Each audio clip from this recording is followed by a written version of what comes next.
자, 그럼 이제 우리가 화학성 식중독 들어갈 차례죠. 자, 화학성 식중독 제일 먼저 원인이 나와 있는데요. 이 부분은 그냥 읽고 넘어가시면 돼요. 원인은 어차피 이제 뒤에 다 나올 내용이니까. 자, 화학성 식중독의 원인이 되는 것들은 어떤 거냐면요. 첫 번째, 식품의 제조, 가공, 보존 중에 고의 또는 과실로 첨가, 유입되는 경우예요. 그래서 고의적으로 집어넣는 경우 화학성 식중독의 원인이 됩니다. 대표적인 게요, 유해 첨가물들이요.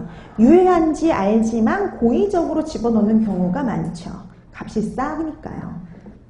그 다음에 두 번째, 식품의 제조 과정 중 우연히 혼입되는 것도 있어요. 그러니까 고의적이지 않고요, 우연히 들어간 거. 그 우연히 들어간 거의 가장 대표적인 사건이 일본의 미강류 사건이에요.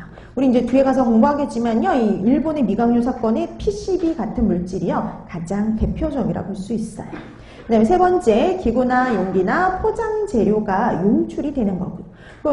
우리 많이 사용하는 냄비라든지 도자기 이런 데서 용출되는 유해 금속들, 포름알데히드. 그 다음에 여러분, 요즘에 일회용 포장 용기 많이 쓰잖아요. 랩 같은 애, 일회용 포장 용기 이런 데서 용출되는 환경 호르몬들, 이런 것들이 다 여기에 해당이 돼요.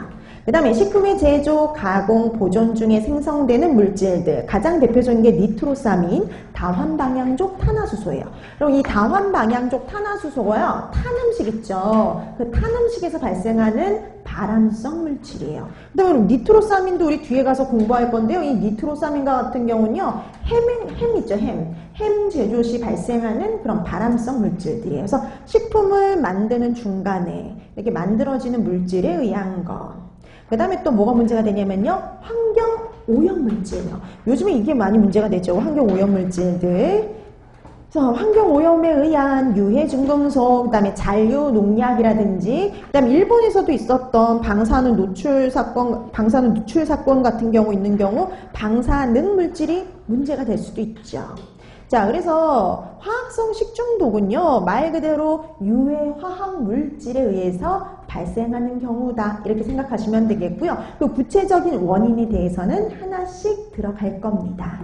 그럼 제일 먼저 나온 게 바로 뭐냐면요, 유해 금속이에요. 그래서 유해 중금속에 의한 식중독. 자, 유해금속에 의한 식중독 같은 경우에도요, 잘 나오는 편이에요. 자, 이런 유해금속에 의한 식중독은 뭐하고 보통 연결해서 시험 문제에 출제가 되냐면요, 어디에서 용출되어서 문제가 되는지. 어디에서 유래 내지는 용출되어서 문제가 되는지, 아니면 대표적인 관련 사건이 있거든요. 그거하고 연결해서. 미나마타 사건의 원인 물질이 뭐냐라든지, 공장 폐수로 인해서 발생한 적이 있으며, 이런 식으로 주어져요. 어디에서 용출된 어떤 사건과 관련이 있는지, 그 대표적인 사건이 있는 것들이 몇 가지 있어요. 그 다음에 어디서 용출되느냐 정해진 것들이 있습니다. 대표적인 것들, 그런 것들과 연결한다든지. 또 하나, 주증상이에요. 그러니까 일반적인 증상 말고 그 유해금속에서만 나타나는 대표적인 증상, 주증상과 연결해서 시험 문제가 출제가 돼요. 그럼 가장 대표적인 게 이제 골연화증 이런 건데요. 골연화증을 일으킨 유해금속은 이런 형태로 시험 문제가 나온다는 거죠. 자, 그래서 유해금속은 어디서 유래되어서 문제가 되는지, 아니면 주증상, 요거와 연계해서 주로 시험 문제에 출제된다, 이렇게 보시면 돼요. 자, 그럼 이제 제일 먼저 나오는 것부터 보셔야죠. 제일 먼저 나오는 거 비소입니다. 비소.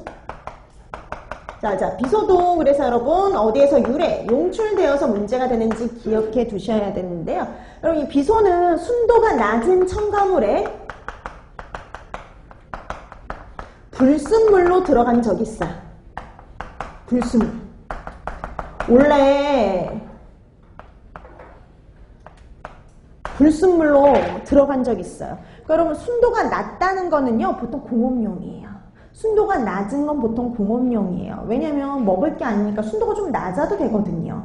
근데 순도가 높을수록 비싸요. 그러니까 그런 순도가 낮은 첨가물을 사용해서 문제가 된 적이 있었어요. 대표적인 사건은 조제분유 사건. 그 다음에 이거보다 더 유명한 사건은 3분의 간장 사건이에요. 3분의 간장. 3분의 간장 사건. 그래서 순도가 낮은 첨가물에 불순물로 혼입된 대표적인 사건이 3분해 간장 사건이에요. 그러니까 여러분 우리 보통 간장하면 발효간장, 양조간장 생각하잖아요. 근데 여러분 예전에는 3분해 간장도 되게 많이 나왔어요. 그럼 3분해 간장은요 발효를 시킨 게 아니라 콩 단백질을요 염산을 써서 분해시키는 거예요. 그러니까 염산을 써서 분해시킨 게 바로 3분해 간장이에요. 그럼 여러분 그때 이런 3분해 간장을 만들기 위해서 기본적으로 염산을 사용을 해야 되는데 염산이 순도가 낮아서요 불순물로 비소가 들어갔던 사건 이렇게 보시면 돼요. 자, 그래서 3분해 간장 사건의 원인 물질 그러면 비소 이렇게 보시면 됩니다. 순도가 낮은 첨가물에 불순물로 혼입된 적이 있는 거 비소예요. 자, 그 다음에 비소는 또 어디서